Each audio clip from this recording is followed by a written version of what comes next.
All right, so last ISO sketch that we're going to do now is number 11.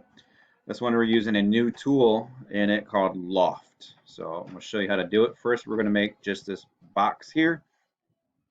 It's got a length of 5.5, a height of, that's wrong, not 5.5. It's a length of 4, height of 2.5, and a depth of 2. So I've already started a new document called ISO 11. I'm going to create a sketch on the front, and again, I'm making a box. Where'd it go? All right, I guess I clicked already. So again, the length of it is 4. The height of it is 2.5. I'm doing it over here. And I'm going to extrude it a total of 2 inches.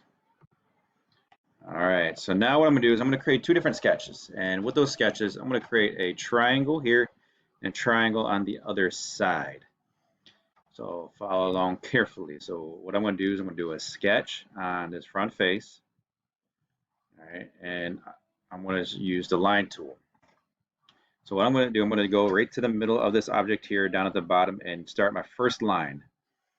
And what I know is that this edge right here, or the point of this triangle, starts about a ½ inch up from the middle. So this first line I'm making is kind of like a reference line. I'm going to click, change it to 0.5. Right? So again, this is just a reference. Now I'm going to go from each corner to create this triangle. So I can click on that corner, go all the way here, and then click it down here.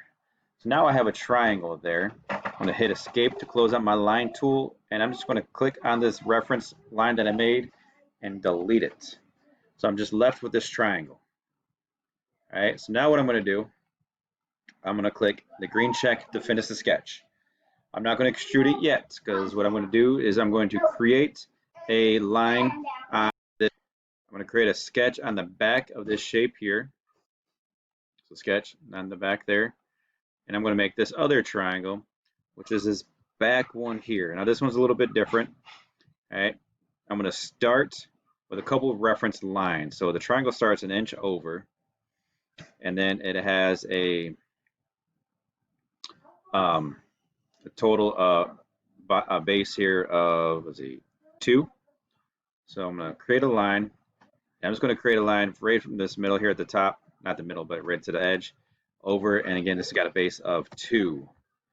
I'm going to hit escape to close out my line tool. I'm going to dimension the edge to the start of this line, and this should be 1 inch. So what that does is it puts it directly in the middle here. So now I can make a reference, another reference line directly in the middle that goes straight down a total of 1 inch. Okay, because that's how tall my triangle is. From here, I can just click to make my triangle a complete triangle, and I'm going to delete this middle reference line. Click on it and hit delete. And now we have 2 triangles. I'm going to click the check here. So again, we got 2 different triangles with 2 different sketches.